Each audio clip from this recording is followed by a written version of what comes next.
오늘은 창세기 25장 12절부터 26절까지 말씀을 공부하겠습니다. 오늘 본문은 이스마엘과 이삭의 족보에 대한 내용입니다. 12절부터 18절까지는 이스마엘의 족보에 대한 내용이고 19절부터 26절까지는 이삭의 족보에 대한 내용입니다. 먼저 이스마엘의 족보를 살펴보면 13절부터 15절까지 이스마엘의 12명의 아들들을 소개하고 있습니다. 그리고는 16절에서 이들에 대하여 부연 설명하고 있는데요. 내용은 이렇습니다. 이들은 이스마엘의 아들들이요, 그 촌과 부락대로 된 이름이며 그 족속대로는 12 지도자들이었더라. 이렇게 말씀하고 있습니다. 여기 보면 이스라엘의 12아들의 이름은 그들이 모여 사는 촌의 이름이요, 12부락, 즉 12부족의 대표 이름이라고 그렇게 말씀하고 있는데요. 이것은 하나님이 창세기 17장 20절에서 약속해 주신 것을 이루어 주신 것입니다. 이게 중요한 겁니다. 제가 한번 읽어보겠습니다. 이스마엘에 대하여는 내가 내 말을 들었나니 내가 그에게 복을 주어 그를 매우 크게 생육하고 번성하게 할지라. 그가 12두령을 낳으리니 내가 그를 큰 나라가 되게 하려니와. 이렇게 이미 말씀하신 거예요. 이 말씀은 하나님께서 아브라함이 99세 때 나타나셔서 사라가 아들을 낳을 것이라고 하셨는데, 그때 아브라함이 엎드려 웃으면서 이스마엘이나 하나님 앞에 살기를 원한다고 말했습니다.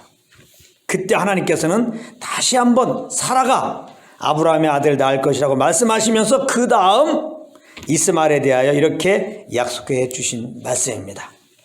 여기 보면 그가 12두령을 낳으리니 그랬는데요. 이 말씀이 25장 16절에서 이루어진 것입니다. 여기서 우리는 그 하신 말씀을 이루시는 신실하신 하나님을 뵙게 되는 것입니다.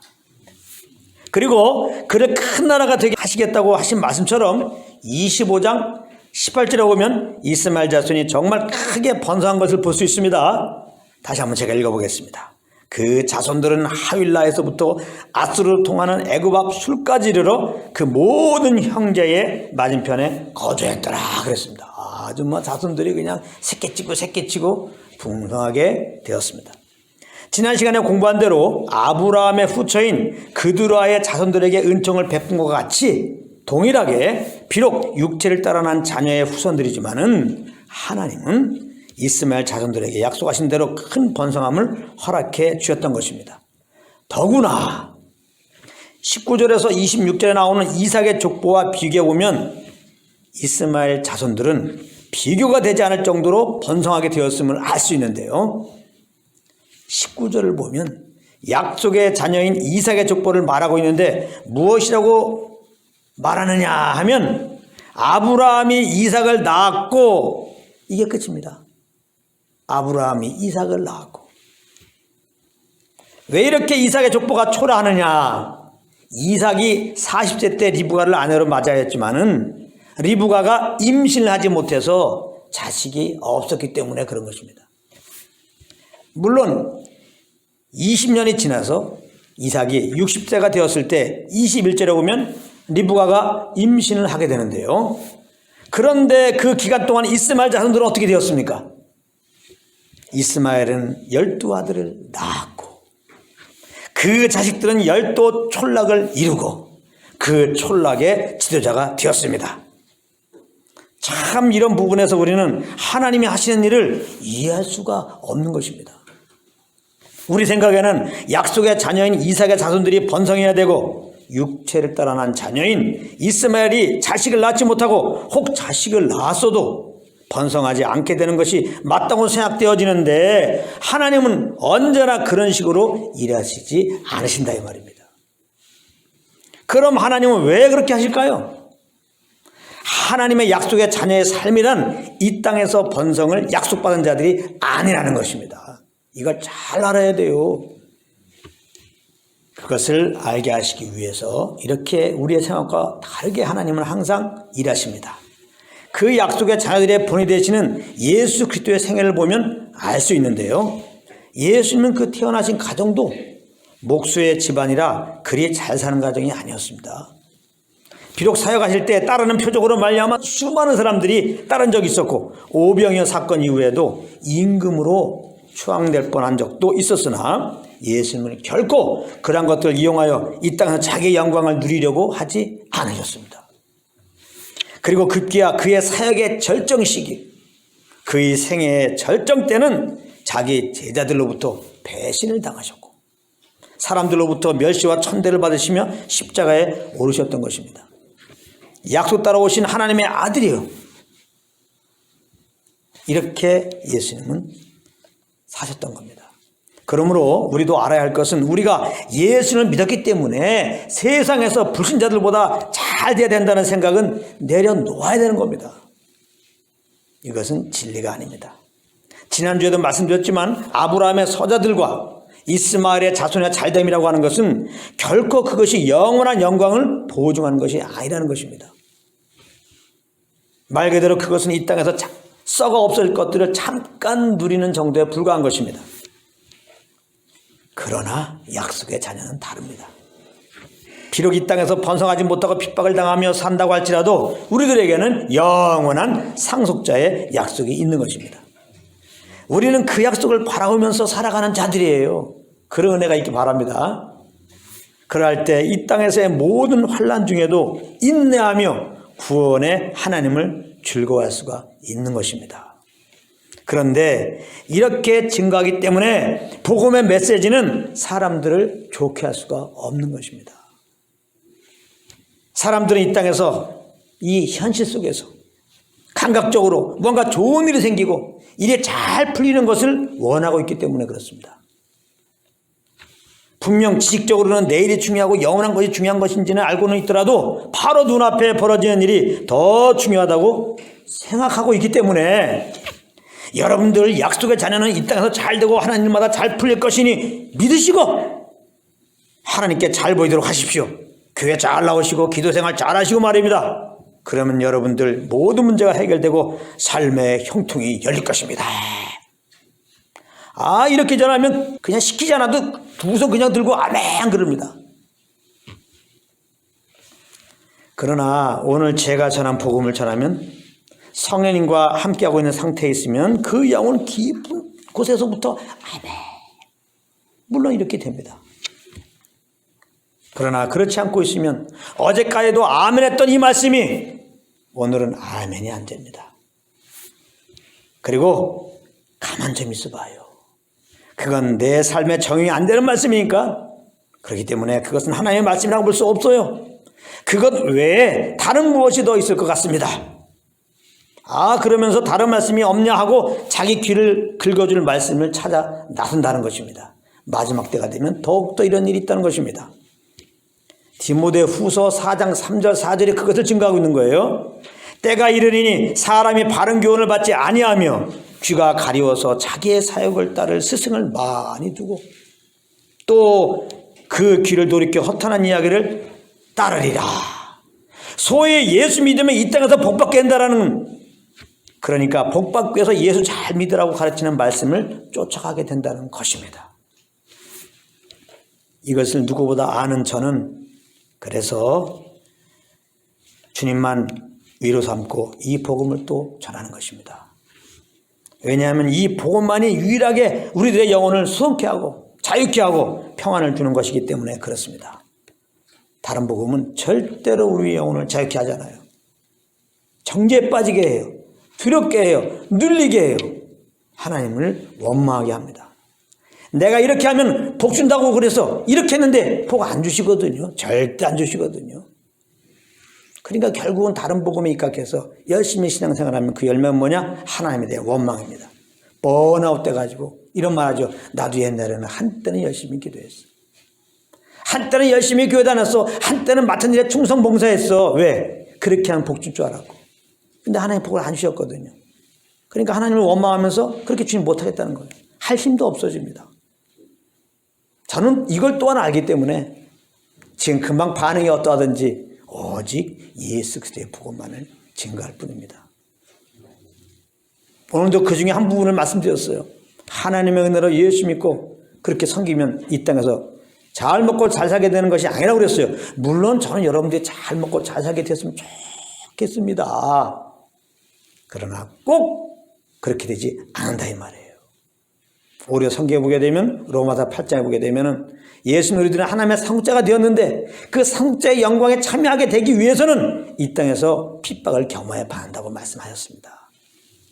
이걸 잘 기억하시기 바랍니다. 그러므로 여러분들이 저를 위해 기도해 줄 것은 오직 복음만 증거하게 해달라고 기도해 주시길 바랍니다. 그리고 이렇게 우리의 생각과 다르게 하나님이 일하시는 것은 특별히 인간을 죄에서 구원하시는 것에서 그렇다는 것입니다. 인간들의 생각은 뭔가 구원받은 짓을 해야 구원해 주시는 것이지 그런 거 하나 없이 어떻게 달랑 믿음으로 구원을 받는 것인가. 그렇게 값없이 구원받는 것은 잘못된 것이지 구원은 그렇게 쉽게 받는 것이 아니지. 이런 생각을 가지고 있는 것입니다. 물론 이것은 완전히 타락한, 그래서 내 의로는 어떤 짓을 해도 구원에 이를 수 없다는 것을 몰라서 그런 것이죠. 하나님께서는 이사야 55장 7절에서 이런 말씀을 하셨습니다.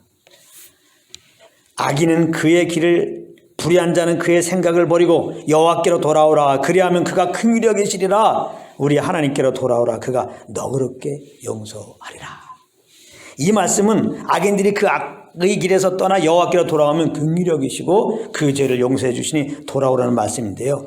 이 말씀을 복음의 관점으로 재해석하면 이 말입니다. 악인들아 회개하고 주 예수를 믿으면 죄 용서받고 구원을 받는다 라고 말씀하고 있는 것입니다.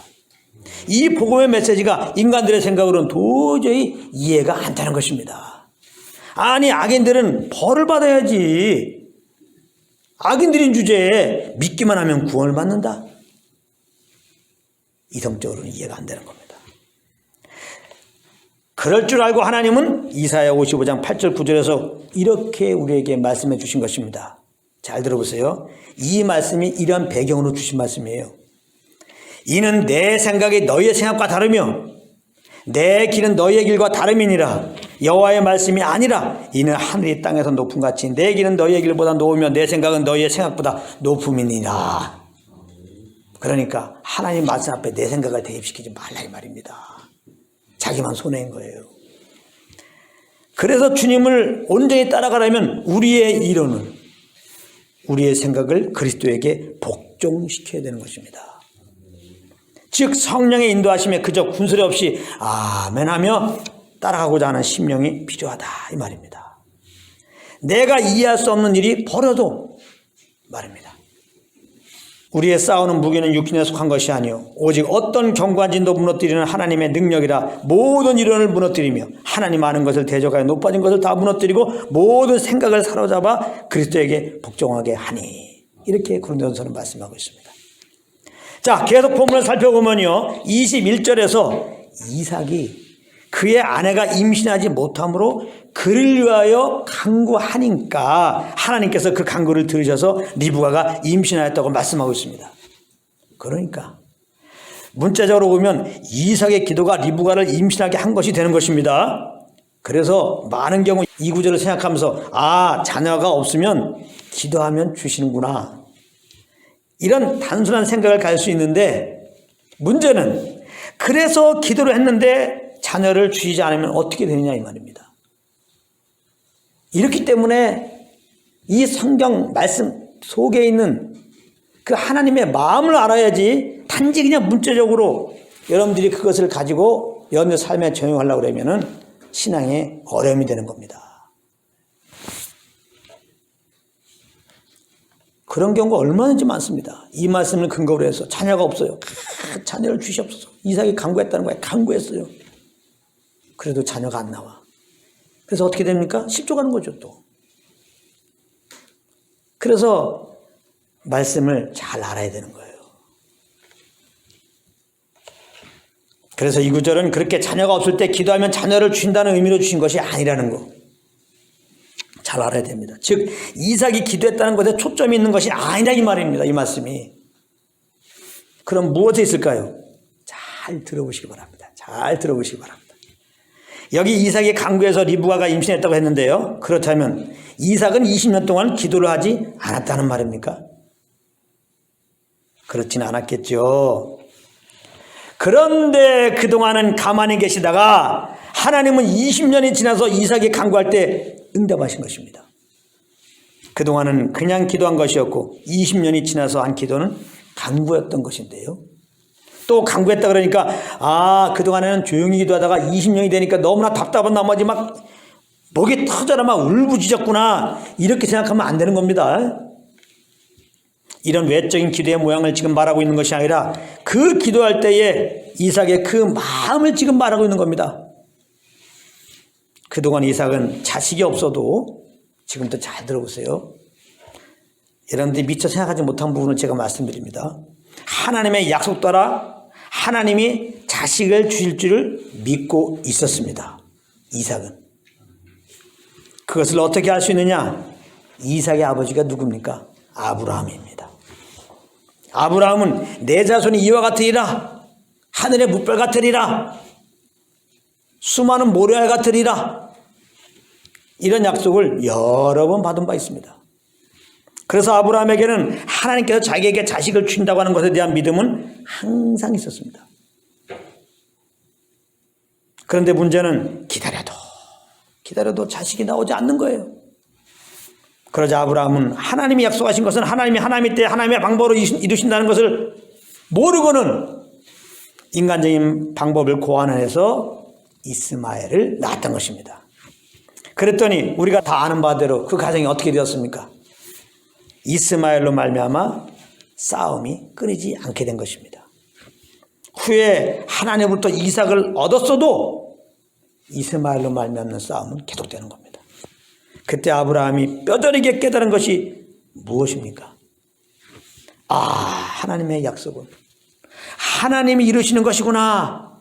사람이 잔머리 굴려서 그것을 이루려고 하면 안 되는 것이구나. 이거 아니겠습니까?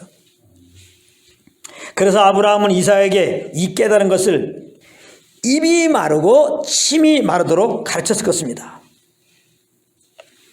하나님의 약속은 하나님이 반드시 이루신다 한다.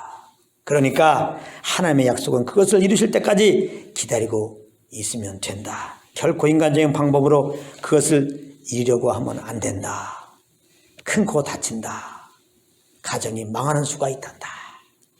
아브라함은 이삭에게 시간만 나면 이렇게 가르쳤을 것입니다. 이삭은 아버지로부터 이런 신앙 교육을 받고 자라왔던 것입니다. 그리고 이삭이 자라나서 이제 결혼했습니다. 그런데 자식이 안 생기는 거예요. 그때 이삭은 어떤 마음이 들었겠습니까? 어떡하지 자식이 안 생겨 하면서 걱정했겠습니까? 그렇지 않으면 아버지의 가르침이 생각나서 언젠가는 주시겠지 하면서 잠잠히 기다리고 있었겠습니까? 2번이죠. 당연히 후자였을 것입니다. 그래서 성경에는 20년 동안 자식이 없어서 이삭이 나름 괴로워하였다. 어떻게 하서든지 자기 아버지처럼 자기 자식을 낳아보려고 시도해보았다 라고 하는 내용이 나오지 않은 것입니다. 이삭은 아브라함에게 주셨던 내 자손이 이와 같으리라 라고 하는 하나님의 말씀 따라서 하나님께서 때가 되면 자기에게도 자식 주실 줄을 믿고 기다리고 있었던 것입니다. 그런데 기다려도 자식이 나오지 않는 것입니다. 그래서 언제부턴가 이삭은 기도를 하게 되죠. 하나님 언제 약속 따라 자식을 주실 것입니까? 기도해도 응답이 없자 아마 이삭은 요즘식으로 말하면 20일 다니엘 작정 기도도 했을 것입니다. 그런데 응답이 없어요. 물론 그래도 실망은 하지 않았을 것입니다. 왜냐하면 아버지로부터 들은 말씀이 귀에 생생하기 때문에 그렇습니다. 그러나 왠지 이제는 기도를 해도 신이 나지 않고 기도에 힘이 빠지기 시작합니다. 도무지 자식이 나올 기미가 보이지 않았기 때문입니다. 그렇게 시간이 흘러 결혼한 지 20년이 지나간 것입니다. 그리고 갑자기 이삭은 여호와께 아내의 임신을 위하여 다시 간구하게 되었다고 말하는 것입니다. 그러니까 이 간구는 이삭으로부터 나온 간구가 아니었다 이 말입니다. 이삭은 그동안의 많은 간구로 이제 힘을 잃은 상태였던 것입니다. 그러나 언젠가 하나님은 약속 따라 자식을 주실 것이라는 믿음 하나만은 물론 가지고 있는 상태여서 말입니다. 그런 이사야에게 하나님은 간구할 마음을 이사야에게 다시 부어준 것입니다. 다시 말하지만 이 간구는 무슨 크게 부르짖은 그런 간구라기보다는 이삭의 마음이 더 간절하고 더 절박함이 묻어있는 진실한 기도를 드렸다는 것입니다.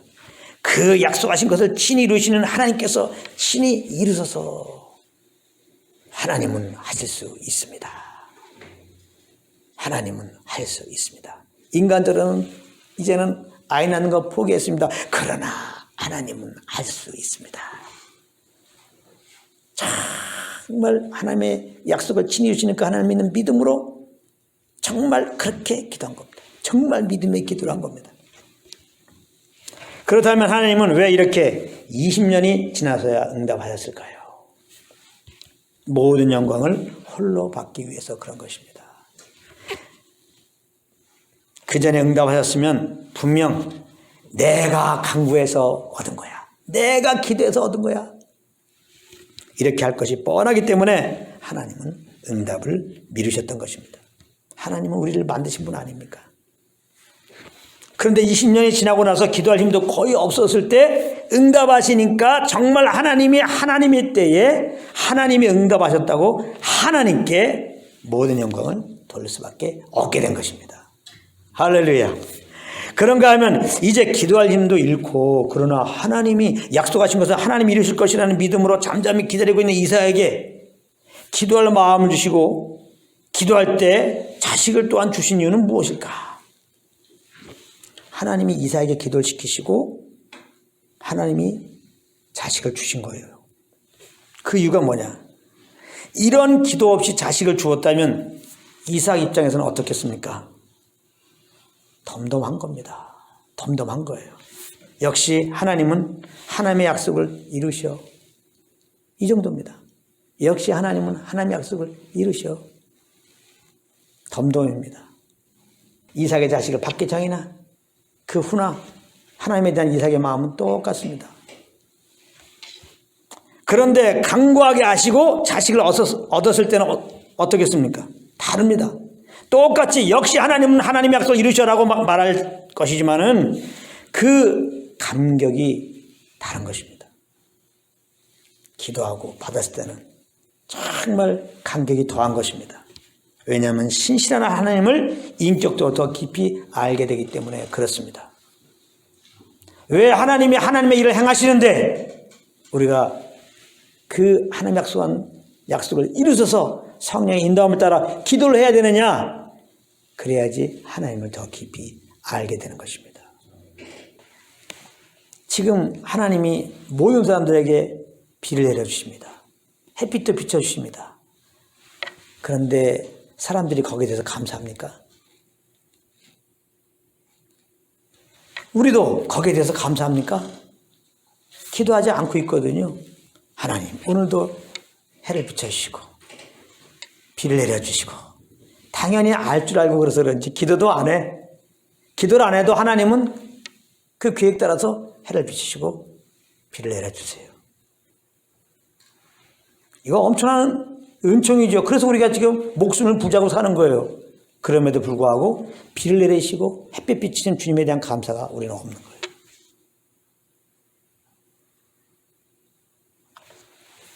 지금까지는 성령의 인도함이 없어 그렇다면 이제부터는 이 말씀을 들었기 때문에 성령의 인도함 따라 성령의 그런 시키시는 기도가 생각날지도 모릅니다.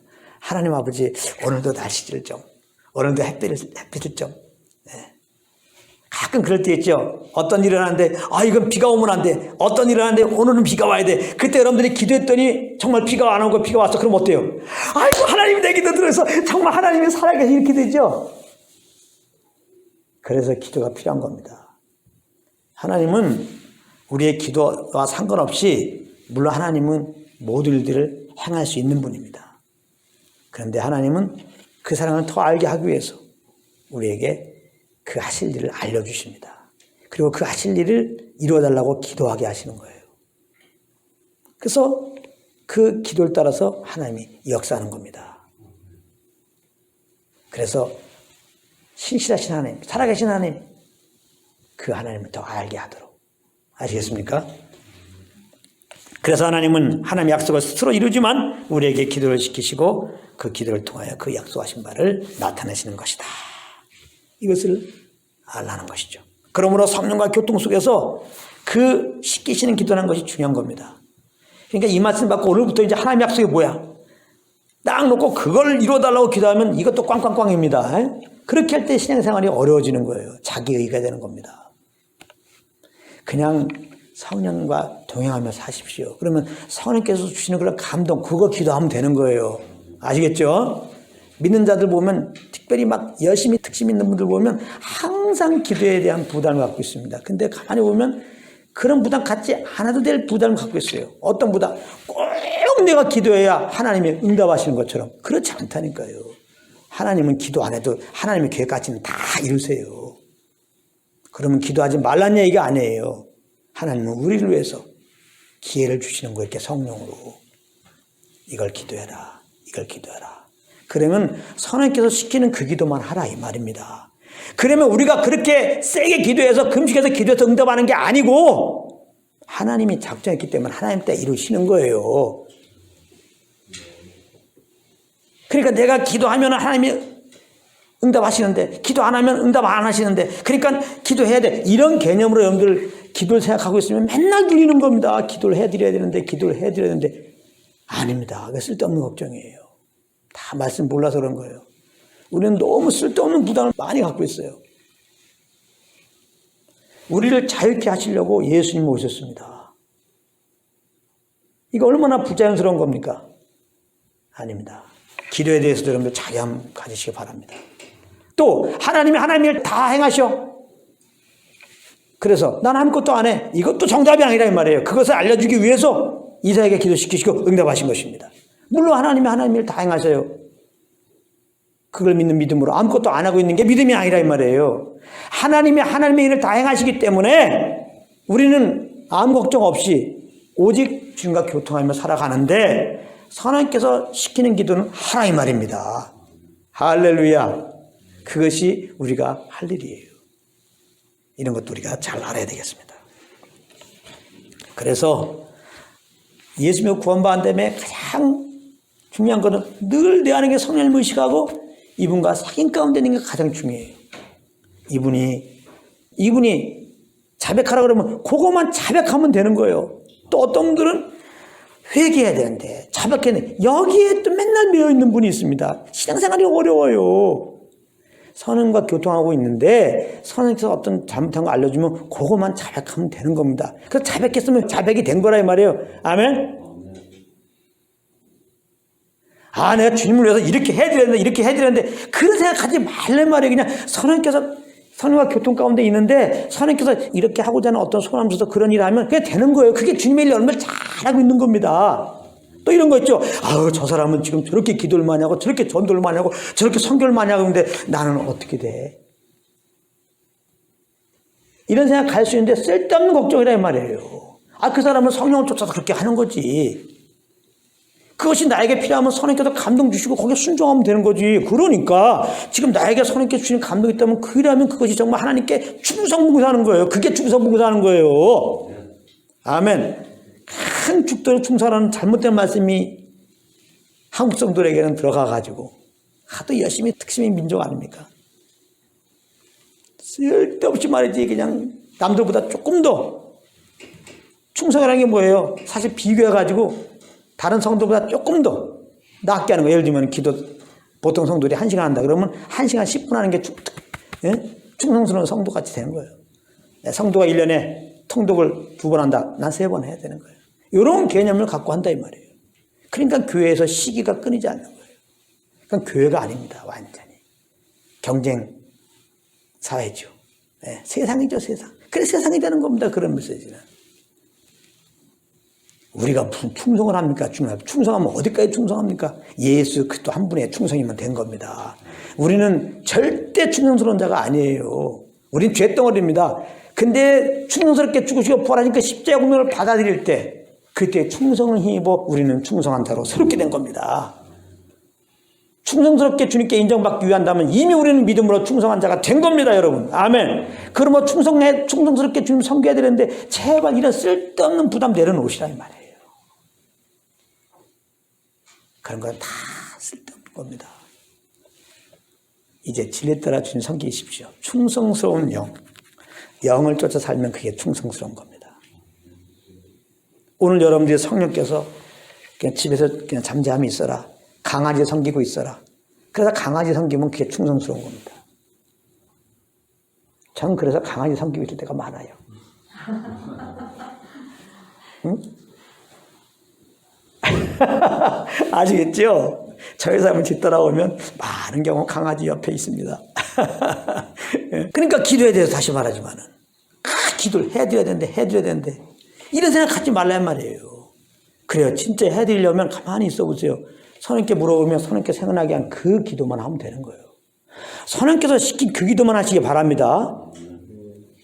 열심히 충성하고 성령님이 시키지 않는 기도까지 빡빡 어기고 성령님이 그냥 10분만 기도하라면 10분만 기도하세요. 왜 그게 앉아가지고 1시간을 채우려고 하냔 말이에요. 왜 쓸데없이 1시간을 채우려고 하냔 말이에요. 그런 게 그렇게 부담인 겁니다. 그 시간은 어떻게 됐어요? 그 다음날부터 여러분들 부담되는 겁니다. 그날은 어떻게 됐어요? 근데 내가 하나님께 충성스럽게 섬기려고 기도만 했다 그러면 1시간 하려고 그랬어. 근데 그게 다음날은 뭔가 이 신체적인 어떤 그런 상태 또 환경에 따라서 도저히 막 기도하기가 싫어. 그럴 때 있잖아요. 고민되는 겁니다. 그래서 기도를 했는데 또 졸았네 또. 눌리는 겁니다. 기도를 하되 또 졸았구나. 이게 무슨 충성이냐. 또 그러고 그냥 그 1시간을 또 때워요 억지로. 그 또 위로를 삼아요. 그러니까 1시간 때웠잖아. 아, 난 잘했어. 또 이런다고요. 잘했어. 난 충성스럽게 잘했어. 졸려도 내가 그 시간 때워서 잘했어. 다 이게 주님 앞에서 보면 코미디입니다. 코미디. 물론 하나님이 귀엽게 봐줄 거예요. 근데 귀엽게 봐주는 그건 코미디잖아. 주님은 이렇게 위선적인 그런 코미디 같은 그런 자로 우리를 구원하신 게 아니에요. 그렇게 살라고. 진짜 진실한 자로 살기 원해요. 진실하게. 진실만 들으면 우리 믿는 자들은 막 마음이 꾼틀건틀거리죠. 막 진실하게 살고 싶죠. 그렇죠? 그럼 어떻게 진실하게 사는 게 도대체 뭐냐 이 말이야 도대체. 온몸이 아파도 그냥 교회를 나가야 되냐 이 말이에요. 도대체 뭐야 진실하게 하는 게. 진실은 우리에게 있지 않아요. 주님 한 분이면 돼요. 그 진실한 분을 영접했기 때문에 하나님은 우리를 보실 때 진실하다 그러는 거예요. 할렐루야. 얼마나 감사합니까. 그래서 감사한 가운데 진실하게 되었으니까 진실하게 살아야 돼요. 어떻게 하는 겁니까? 그게 성령을 쫓으면 그게 진실하게 사는 거예요. 진실하게 살려고 노력하지 마시고 진실한 영 되신 주님과 교통 속에서 그분의 인도함을 따르시기 바랍니다. 그것이 진실한 삶이에요. 그럼 얼마나 부담 없어요. 진실한 삶으로 나타나기 위해 노력할 필요가 있습니까? 그래서 주의 영이 있는 곳에는 자유함이 있다고 하는 겁니다. 그래서 보고만 해서 주님 섬기는 거는 절대 율법대로 섬기면 안 되는 거예요. 의문에 묵은 것을 섬기는 게 아니라는 거예요. 영의 새로운 것. 믿는 우리에게 오신 성령을 쫓아 사는 거예요. 생각해 보세요. 성령님이 하나님이 우리 안에 언제 오셨어요. 예수 믿었더니. 그래서 이분이 말씀하셔. 그리고 이분의 음성을 들으면 되는 거예요. 그게 신앙생활인 거예요. 그래서 이분이 말씀하시고 감동 준 대로 그냥 끌려서 살아요. 그래서 이분이 주님 감동 따라 하면 그것이 정말 충성스러운 것이고 신실한 것이고 그것이 주님을 잘 섬긴다 한 다음에 그게 잘 섬기는 거예요. 근데 많은 경우 이분께 관심 없어. 이분이 주시는 그런 인도하면 관심 없어. 지식적으로만 성령 있는 거 알아. 그리고 많은 경우 보면 다 내 생각, 내 계획을 딱 짜가지고 주님 잘 섬기는 주님 잘 섬기려면 주님께 충성스럽게 섬기려면 주님께 진실하게 살려면 딱 목록표 만들어 놓고 그걸 잘 지키는 걸 하고 있다 이 말이에요. 열심은 가당하지만 하나님과 전혀 상관없는 것이라 이 말이에요. 그럴 필요 없습니다. 이제 그런 식으로 한다면 예수 믿는 순간에 예수님의 충성을 받은 주님이 우리를 다 봐주셨다니까요. 그래서 그렇다 하시는 거 아니에요. 내 자녀라고 그러고 정말 사랑하신다고 그러고 기뻐한다는 거 아니에요. 할렐루야. 이게 복음이에요. 그냥 그런 내 어떤 행동으로 행위로 주님을 기쁘게 하려는 건 다 내려놓고 그런 식으로 하면 예수 믿음으로 이미 기뻐한다 그랬어요. 그 아들 기뻐한 것처럼 정말 자양 가지시고 그럼 막 살아도 되겠네요. 이렇게만 한 사람은 구원받지 못한 사람이 여기죠. 이런 망아지 같은 우리, 어떻게 보면 구원받아도 이렇게 망아지가 사는 우리들을 그 아들의 십자가의 공로를 힘입어서 주님께 나오는 우리들에게 구원을 베푸시고 여전히 사랑한다 하시고 여전히 기뻐하시고 여전히 의롭다 하시고 여전히 충성스럽다고 하시는 그 주님이 얼마나 감사해요. 이 감사함이 부딪혀온다면 막 살게 됩니까? 정말 이 주님의 인도함을 따른 자리에 가게 되는 거죠. 그런 은혜가 있기 바랍니다. 오늘 말씀 받고 그런 은혜로 그런 자리로 가야 올바른 말씀을 받은 겁니다. 그래서 다 선임과 함께 하세요. 그거밖에 답이 없습니다.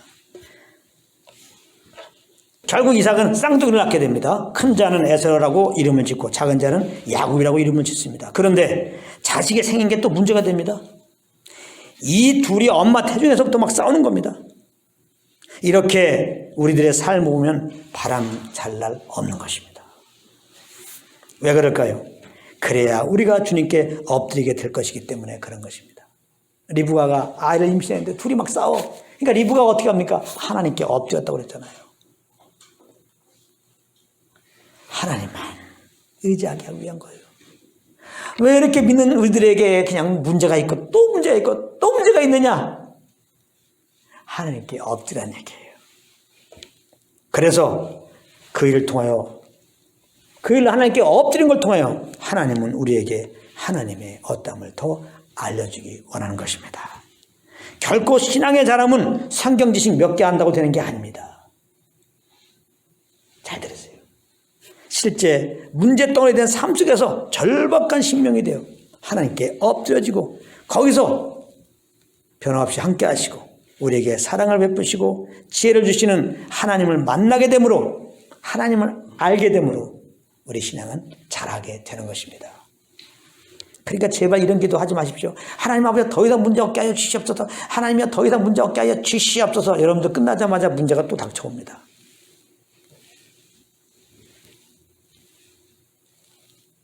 하나님이 문제를 주시는 이유는 엎드리게 하기 위한 건데 하나님께 엎드리기 싫다 이거죠. 하나님 문제 주시는 것은 하나님을 더 알게 하기 위한 것인데 하나님을 자기는 더 알기를 거부한 거니까 안 되잖아요. 그러니까 하나님은 더 문제를 주시는 겁니다. 다시 말 우리에게는 큰 문제가 있어도 아멘이요. 쉬운 문제가 있어도 아멘이요. 그런 거는 우리에게 이제는 문제가 안 된다는 거예요. 한 해 한 분이면 되는데 우리가 이 하나님 한 분으로 만족하면 이렇게 못 살아요. 그러니까 문제를 주시는 거예요. 그래서 엎드리게 하시고 주님을 알므로 말미암아 더 주님 한 분으로 만족하고 기뻐 구원해 주님으로 감사해가지고 그냥 기회만 되면은 예수 그리스도 높이는 자가 되게 하기 위한 그것입니다.